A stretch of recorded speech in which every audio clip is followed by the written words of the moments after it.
Hello student, आप सभी को अपने चैनल एग्जाम फ्री पर स्वागत है। तो आज जो है इकोनॉमिक्स का चैप्टर नंबर 2 लेकर आए हैं, राज्य एवं राष्ट्र की आय। ठीक है, राज्य एवं राष्ट्र की आय। तो इसमें बहुत सारे आपको जो है क्वेश्चन पूछे जाते हैं। करीबन इसमें से ना कम से कम चाहते हुए भी कम से कम 9 से 10 क्वेश्चन जो आपको बिहार बोर्ड 2024 के एग्जाम में पूछा गया था। तो आप अनुमान लगा सकते हैं कि मतलब कि आप चैप्टर नंबर 2 अगर पढ़ लेते हैं तो 10 क्वेश्चन और 10 नंबर आपको फिक्स हो जाएगा। ठीक है, तब वीडियो को शुरू से अंत तक बने रहेगा। इसमें से 58 क्वेश्चन है। ठीक है, करीबन इसमें 60 क्वेश्चन प्लस समझिए। ठीक है, 58 क्वेश्चन में तो 60 के करीब गए हैं। ठीक है, तो शुरू से अंत तक बने रहेगा तो ही इसमें पता चल पाएगा कि हाँ कौन सा क्वेश्चन आने वाला है कौन सा नहीं। इससे पहले बता दें कि एग्जाम प्री को अभी तक सब्सक्राइब नहीं किए तो एग्जाम प्री को लाइक करें, शेयर करें, चैनल को सब्सक्राइब करें। और एग्जाम प्री के नाम से और कोई अगर चला रहा है तो वो देखिए ज़्यादा अथी होगा, तो आपको ओरिजिनल देखना है। ठीक है, इसमें करीबन जो है एग्जाम प्री चैनल पर बहुत सारे वीडियो डल चुका है, करीबन 1500-1600 वीडियो डल चुका है। ठीक है, तो उस चैनल ओरिजिनल है, बाकी सब डुप्लीकेट है। और जानते हैं यही वीडियो को रिकॉर्डिंग करके डाल देता है और सेम टू डाल देता है, तो उसको तो डिलीट कर ही देंगे चैनल को, बाकी बाद में देखते हैं। चलिए क्वेश्चन नंबर 1 पर आते हैं। सन 2008 और 9 के अनुसार भारत की औसत प्रति व्यक्ति आय है, मतलब कितना है, यानी कि 2008 और 9 के अनुसार भारत की औसत प्रति व्यक्ति आय कितना है। तो इसका सही जवाब आपको आना चाहिए 25,449 रुपये। इसका सही जवाब, ठीक है, 25,449 रुपया। स्वतंत्रता पूर्वक भारतीय अर्थव्यवस्था थी, स्वतंत्रता पूर्वक भारतीय अर्थव्यवस्था थी। इसका सही जवाब कृषि प्रधान थी। जिस समय भारत स्वतंत्र हुआ तो उस समय जो भारत की अर्थव्यवस्था थी कृषि प्रधान थी। ठीक है, फूट डालो और राज करो की नीति किसने अपनाई। ठीक है, फूट डालो और राज करो की नीति अपनाई थी अंग्रेज लोग अपनाए थे ना। 3 का सही जवाब ए नंबर होगा। अंग्रेज में से कौन अंग्रेज था, तो लॉर्ड डलहौजी था, डलहौजी जिसको कह सकते हैं। क्वेश्चन नंबर 4, अर्थव्यवस्था के प्रकार होते हैं। ठीक है, अर्थव्यवस्था के कितने प्रकार होते हैं, अर्थव्यवस्था के 3 प्रकार होते हैं। ठीक है, अगला क्वेश्चन है कि अंग्रेजों ने भारतीय अर्थव्यवस्था का क्या अंग्रेजों ने भारतीय अर्थव्यवस्था का क्या किया है। तो देखिए दोहन भी किया है, पोषण भी किया, शोषण भी किया, ए और बी दोनों। तो इसका सही जवाब क्या होगा, 5 का बिल्कुल सही जवाब होगा डी नंबर, मतलब कि ए और सी दोनों, दोहन भी किया और शोषण भी किया। ठीक है, ए और सी दोनों सही। आज़ादी के बाद भारत में प्राथमिक क्षेत्र का योगदान है। ठीक है, माने कि आज़ाद हुआ था जिस समय भारत, उस समय प्राथमिक क्षेत्र मतलब कृषि का योगदान क्या रहा, बढ़ गया कि घट गया कि स्थिर रहा, तो घटता गया। ठीक है, आज़ादी के बाद भारत में प्राथमिक क्षेत्र का योगदान घटता गया।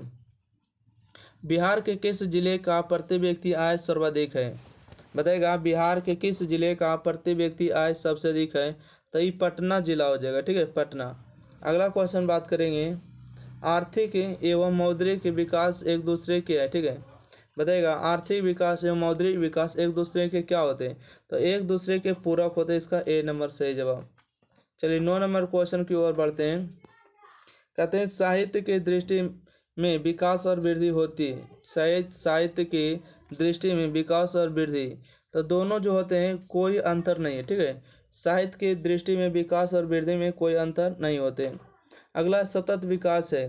सतत विकास का मतलब होता है अपने तथा आने वाली संतति का विकास। ठीक है, अपने तथा आने वाली संतति का विकास करना। आय एक परिश्रमिक है जिसे कोई अपने कार्य के बदले पाता है। ठीक है, या तो मानसिक रूप से करे, या तो शारीरिक करे, या तो बौद्धिक करे, उपरोक्त में से तीनों से। ठीक है, 11 का सही जवाब डी नंबर। देखिए आय एक परिश्रमिक है जिसे जिसे कोई अपने कार्य के बदले पाता है, या मानसिक करे। मानसिक कहने का मतलब कि कोई अगर डॉक्टर है, मास्टर है तो मानसिक रूप से कर रहा है। कोई शारीरिक है, शारीरिक का मतलब समझ रहे, शारीरिक का मतलब लेबर मजदूर जो होता है शारीरिक रूप से काम करता है, उसको बोझा ढोना पड़ता है। बुद्धि का मतलब समझ रहे, बुद्धि का प्रयोग करें और अपना पैसा कमा रहे। ठीक है, इस तरह से ऑप्शन नंबर डी तीनों सही है। अगला क्वेश्चन है, श्रम का परिश्रमिक है। ठीक है, श्रम का जो परिश्रमिक क्या होते हैं, तो मजदूरी होते हैं। श्रम के बदले, मेहनत के बदले क्या मिलते हैं, मजदूरी मिलती है। पूंजी का परिश्रमिक है, पूंजी का जो परिश्रमिक होते हैं ब्याज होते हैं, पूंजी का परिश्रमिक ब्याज। भूमि का परिश्रमिक है, भूमि का जो परिश्रमिक होते हैं लगान होते हैं।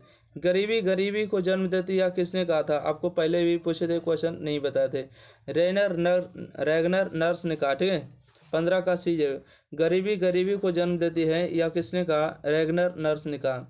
विकसित राज्यों में ऊंची होती है। ठीक है, विकसित राज्यों में ऊंची होती है, क्या ऊंची होती है, तो प्रति व्यक्ति आय ऊंची होती है। ऑप्शन नंबर 20 सही जवाब। अगला क्वेश्चन है कि राष्ट्रीय आय के अंतर्गत शामिल है, ठीक है। राष्ट्रीय आय के जो है अंदर क्या शामिल है, राष्ट्रीय आय के अंतर्गत शामिल है तो वस्तु एवं सेवाओं का मूल्य होगा, ठीक है, वस्तुओं एवं सेवाओं का मूल्य होगा। अगला है कि कुल उत्पादन एवं उत्पादन के लिए किए गए खर्च का अंतर कहलाता है, क्या कहलाता है, उत्पादन, कुल उत्पादन एवं उत्पादन के लिए किए गए खर्च का अंतर क्या कहलाता है, तो कहलाता है शुद्ध राष्ट्रीय उत्पाद कहलाता है। राष्ट्रीय आय समतुल्य होता है, ठीक है, राष्ट्रीय आय जो समतुल्य होता है तो उपभोग व्यय एवं नियोग के योग होता है, ठीक है। राष्ट्रीय आय जो समतुल्य होता है उपभोग व्यय एवं विनियोग योग होता है। अगला है कि राष्ट्रीय आय की धारणा में शामिल है, ठीक है, राष्ट्रीय आय की धारणा में शामिल है, कौन सा शामिल है, तो इसका सही होगा केवल सकल घरेलू उत्पाद, शुद्ध राष्ट्रीय उत्पाद है ना, केवल सकल घरेलू राष्ट्रीय उत्पाद, इसका सही जवाब होगा उपरोक्त में तीनों। सर्वप्रथम राष्ट्रीय आय का अनुमान का वर्ष कब है बताइएगा। सर्वप्रथम राष्ट्रीय आय का अनुमान का वर्ष है कब है, तो 1868 में कौन लगाया था, दादा भाई नौरोजी ने। कितना रुपया, तो आपको पता होना चाहिए एक कितना रुपया लगाया था, तो इसका सही जवाब होगा 20 रुपये है ना। भारत की सर्वप्रथम अनुमानित प्रति व्यक्ति आय थी कितने रुपये थी, तो देखिए इसमें 121 दिया, 21 रुपया दिया, 120 रुपया दिया, तो इसका जो सही जवाब होगा आपको तो 20 रुपया होगा, ठीक है। भारत की प्रति व्यक्ति आय अनुमानित था 20 रुपया। अगला क्वेश्चन है कि राष्ट्रीय आय की गणन विधि है, ठीक है, राष्ट्रीय आय की गणन की विधि क्या होती है, तो होगी व्यवसायिक गणन की विधि, उत्पादन गणन की विधि, मूल्य योग की विधि, और उपरोक्त में से सभी होगा डी नंबर सही जवाब। क्वेश्चन नंबर देखिएगा 24 नंबर। क्वेश्चन नंबर 24 में पूछा गया है कि केंद्रीय सांख्यिकी संगठन की स्थापना कब हुई, ठीक है, केंद्रीय सांख्यिकी संगठन की स्थापना कब हुआ था, तो 1954 ईस्वी में हुआ था। बिहार के किस जिला की प्रति व्यक्ति आय सबसे कम है, बिहार में किस जिला की प्रति व्यक्ति आय सबसे कम है, तो शिवहार होगा, ठीक है, शिवहार के सबसे कम है।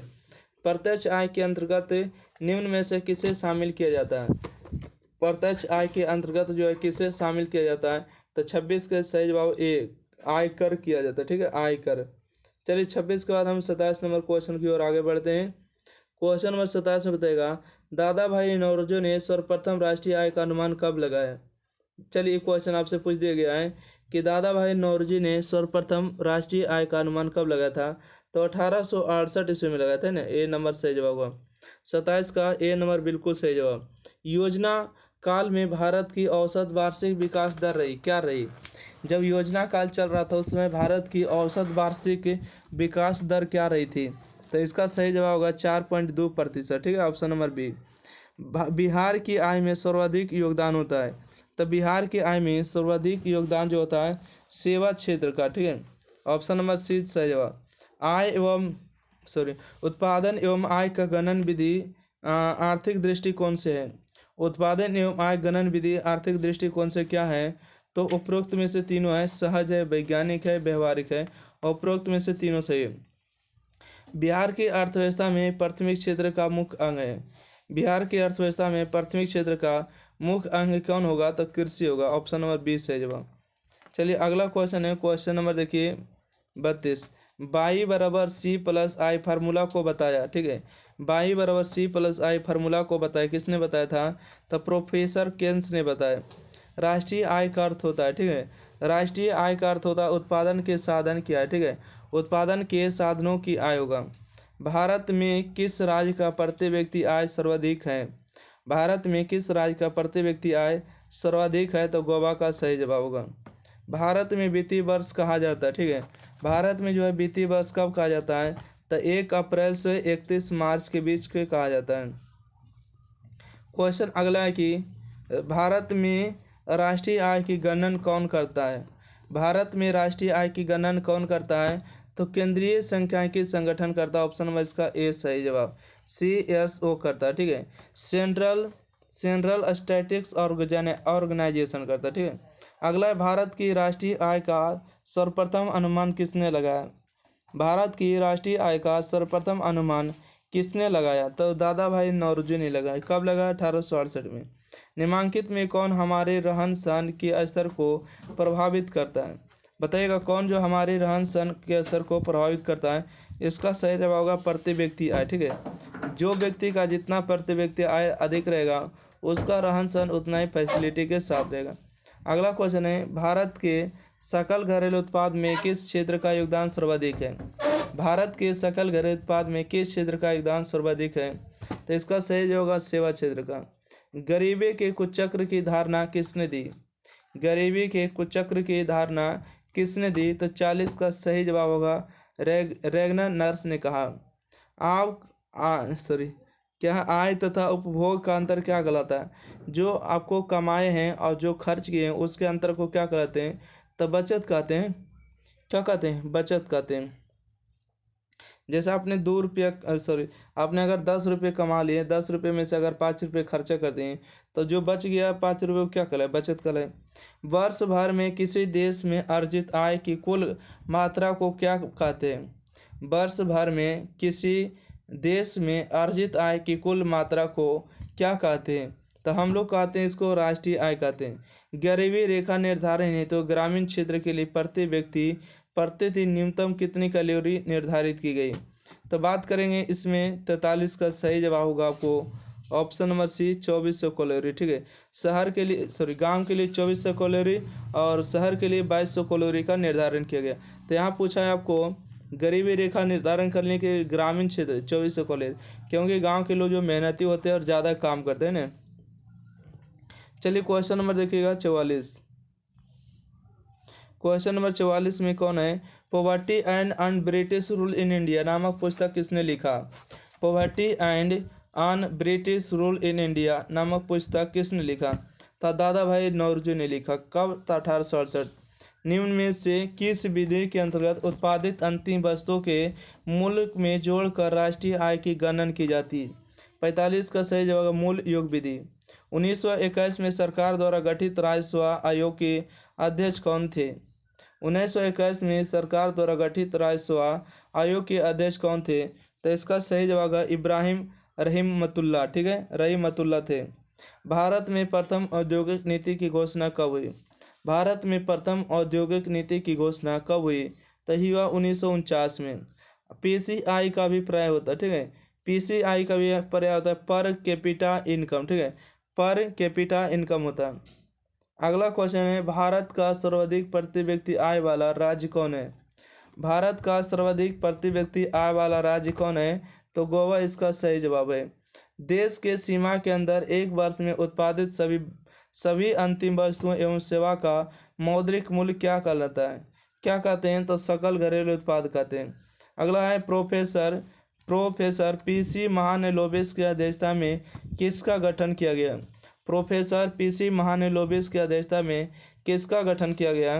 तो राष्ट्रीय आय समिति का गठन किया गया। अगला क्वेश्चन है कि निम्न में से अगला क्वेश्चन देखिए कार्य है कि निम्न में से किस देश की मुद्रा रुपया है। ठीक है, निम्न में से किस देश की मुद्रा जो है रुपया है। भारत की जो देखिए मुद्रा रुपया है, नेपाल की भी है, पाकिस्तान की भी है। इनमें से सभी देश की जो मुद्रा है रुपया है। ठीक है, 52 का डी नंबर होगा। अगला क्वेश्चन देखिएगा क्वेश्चन नंबर देखिए 53। ठीक है, ये देखिए 2024 के एग्जाम में पूछा गया था। कहते हैं भारत के सकल घरेलू उत्पाद जीएसटी ठीक है में किस क्षेत्र का योगदान सर्वाधिक है। भारत के सकल घरेलू उत्पाद में किस क्षेत्र का योगदान सबसे अधिक है। तो सेवा क्षेत्र का होगा। ठीक है, आर्थिक विकास की जिस प्रक्रिया से समाज के सभी वर्ग का जीवन स्तर उच्च हो जाए क्या कहलाता है। ठीक है, इसका समाज बेसी विकास कहलाता है। समाज की वैसी प्रक्रिया जिसमें समाज के सभी वर्गों का समान विकास होता है समावेशी विकास कहलाता है। और सतत में लगातार विकास होगा सतत विकास कहलाएगा। अगला क्वेश्चन है, चक्रीय प्रवाह का संबंध निम्न में से किसे है। चक्रीय प्रवाह का जो संबंधित है उत्पादन से भी है, आय से भी है, व्यय से भी है। तो इसका राइट आंसर डी होगा, सभी होगा। आय और उपभोग का अंतर क्या कहलाता है। अभी हम बताए थे कि अगर आपने 10 रुपये कमाए और 5 रुपये अगर उपभोग कर लिए मतलब खर्चा कर लिए तो क्या कहलाएगा। तब बचत कहलाएगा। जो राशि बच गया बचत कहलाएगा। अगला सकल घरेलू उत्पाद जीएसडीपी में सबसे कम योगदान किस क्षेत्र का है। सकल घरेलू उत्पाद में सबसे कम योगदान किस क्षेत्र का है। तो प्राथमिक क्षेत्र का है। प्राथमिक क्षेत्र का मतलब कृषि क्षेत्र, कृषि क्षेत्र का जो है सबसे कम योगदान है। अगला क्वेश्चन है, राष्ट्रीय आय का क्या अर्थ है? ठीक है, राष्ट्रीय आय का अर्थ है, राष्ट्रीय आय का अर्थ होता है कि किसी अर्थव्यवस्था के सभी अंतिम वस्तुओं और सेवाओं का मौद्रिक मूल्य। ठीक है, किसी अर्थव्यवस्था के सभी अंतिम वस्तुओं और सेवाओं का मौद्रिक मूल्य इसका सही जवाब। तो इस तरह से जो आपको 58 क्वेश्चन था समाप्त हुआ। फिर मिलते हैं अगले वीडियो के साथ, जब तक लाइक करें, शेयर करें, एग्जाम फ्री को सब्सक्राइब करें। किसी को ग्रुप में वगैरह जुड़ना रहेगा तो देखिए नंबर हम बता रहे हैं, 90 65 71 94 40 ग्रुप में जुड़िए और वहाँ पर आपको PDF वगैरह मिलता रहेगा। ठीक है, धन्यवाद।